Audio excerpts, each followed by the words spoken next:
형제와 여러분 안녕하세요. 오늘은 12월 23일 금요일 초자연적인 개입 임마누엘의 현실이라는 제목으로 마태복음 1장 18절부터 25절까지를 묵상하겠습니다. 18절 예수 그리스도의 나심은 이러하니라.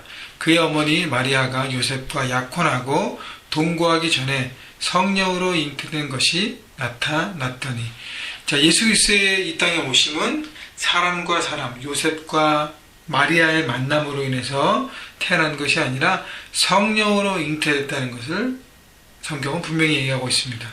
하나님께서는 이루실 그 미션, 구원 사역을 위해 시작하신 것이죠. 그래서 하나님의 계획하심 속에서 시작된 구원 사역이 왜 성령으로 잉태하냐면 사람의 만남으로 인해서 사람으로 인해서 태어나면 다 모든 죄의 씨앗을 갖고 있기 때문에 죄를, 원죄를 가지고, 그 죄를 가지고 태어났기 때문에 죄인이 모든 인류의 죄를 대가 지불하고 한다는 것은 말이 안 된다는 것이죠. 왜냐하면 모든 인류의 죄를, 모든 사람들의 죄에 대한 대가 지불을 지고 모든 것을 감당하기 위해서는 죄가 없는 사람이 해야 그 효력이 발생됩니다. 그렇기 때문에 예수님은 성령으로 잉태되었습니다. 그래서 죄에 씨앗이 없고 죄에 무관한 탄생을 하셨다는 것이죠. 그래서 중요한 것입니다. 19절 그의 남편 요셉은 의로운 사람이라 그를 드러내지 아니하고 가만히 끊고자 하여. 자, 하나님이 왜 요셉을 선택했을까라는 모습을 우리 여기서 볼 수 있습니다. 그는 의로운 사람이었어요. 말씀에 순종하는 사람이었어요. 신실하게 말씀을 지키는 사람이었습니다.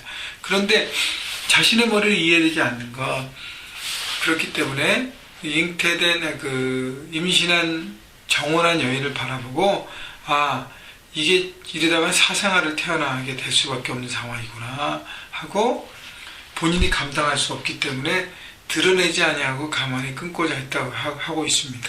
드러내지 않는다는 것은 만약에 이 마리아가 잉태하고 있다는 사실이 퍼블릭에 알리면 그 여인은 어떻게 해요? 죽어야 됐습니다.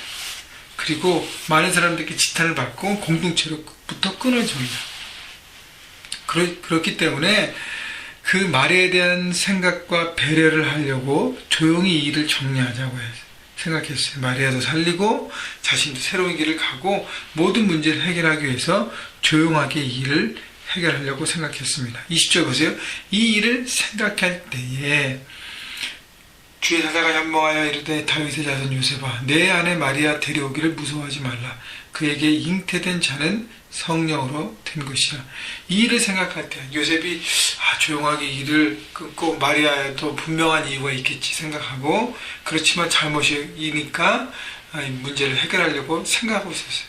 여러분, 하나님은요 우리의 마음의 중심을 다 아십니다. 생각 중에 임하시는 거예요. 여러분, 가만히 넉넉고 아무 생각도 안 하고 아무 일도 이 일에 대해서 하지 않고 될 대로 되라 싶은 사람에게는 아무 역사도 없습니다. 무언가 그것을 가지고 최선을 다해서 움직이고 생각하려고 할 때 그때 하나님이 일하시는 것이죠.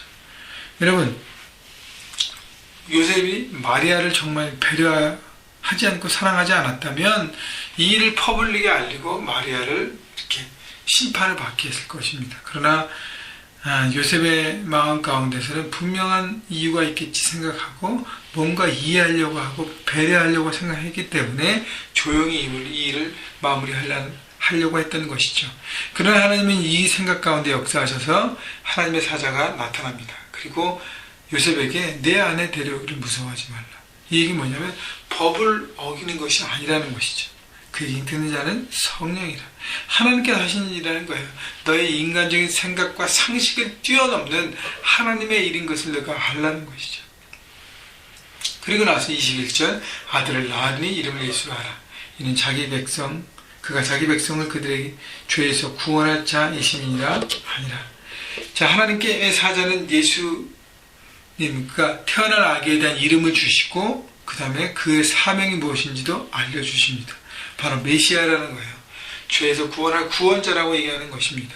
요셉은 친히 설명하는 하나님의 사자의 얘기를 들으면서 마음에 변화가 있었을 것입니다. 22절 이 모든 일이 된 것은 주께서 손자로 하신 말씀을 이루려 하심이니 이르시되. 자, 하나님의 이 구원 사역은 이때 막 시작된 것이 아니라 이미 오래전부터 하나님은 인간들의 어떤 죄악의 해결점을 찾지 못했기 때문에 스스로 그들이 해결할 수 있는 일이 없다는 것을 아셨기 때문에 우리 인간들을 회복하고 새롭게 할 구원 사역을 준비하시고 메시아를 준비케 하신 것이죠. 그래서 선지자로부터 그 말씀을 계속적으로 주셨습니다.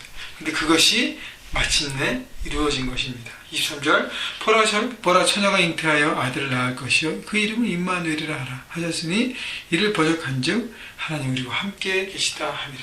자, 이것도 이미 예언된 것이죠.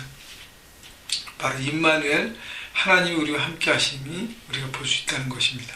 여러분, 예수님이 이 땅에 오셔서 인간들과 함께 머물러셔서 33년이지만 짧은 생이었지만 인간과 인간 사회에 들어오셔서 함께 동거하시고 함께 살아가시면서 우리의 모든 구석구석을 이해하시고 깨달으시고 생각하셨습니다. 그렇기 때문에 우리의 삶의 모든 부분을 다 아시고 우리와 함께 하신다는 것입니다. 24절 요셉이 잠에서 깨어서 일어나 주의 사자의 분부대를 향하여 그 아내를 데려왔으나 아들을 낳기까지 동침하지 아니하더니 낳음에 이름을 예수라 하니라. 자, 요셉의 강점은 뭐냐면 하나님 말씀, 주의 사자가 얘기했던 그 모든 대로 24절에 보니까 행하여 그랬습니다. 말씀만 듣지 않았어요. 말씀을 듣고 내 생각과 내 상식과 내 소견과 내 경험과 다르지만 그걸로 어떻게 이해할 수 없는 부분이지만 하나님 말씀이기 때문에 그는 순종했습니다. 순종하는 요셉을 통해서 하나님의 역사는 이루어진 것입니다. 그래서 아내를 데려왔고 그 아내와 동침하지 않고 낳을 예수를 준비한 것입니다. 여러분, 하나님은 순종하는 사람을 통해서 이룬다고 얘기했죠? 여러분 생각과 여러분의 계획과 맞지 않는다고 해서 하나님 말씀을 버리고 여러분 뜻대로 하지 마십시오. 말씀이기 때문에 여러분 순종하고 따라야 할 것입니다. 여러분, 인간적인 생각으로 계산하고 하면 다 타협하고 아무것도 할 것이 없습니다. 믿음으로 바라보는 것입니다. 하나님께서 그 일 가운데 역사하실 것을 바라보는 것입니다. 여러분, 한 해를 정리하고 새해를 준비하면서 특별히 주님의 탄생을 여러분 다시 한번 기억하면서 주께서 오심이 바로 우리의 삶의 가장 큰 축복인 것을 여러분 기억하시고 임마누엘 그 하나님이 지금도 여러분과 함께 계심을 바라보고 여러분 두려움에서 벗어나셔서 걱정에서 벗어나셔서 불평과 여러 가지 문제 가운데 벗어나셔서 하나님을 믿는 믿음 가운데 오늘도 그 믿음으로 살아가시기를 주님의 이름으로 축원합니다.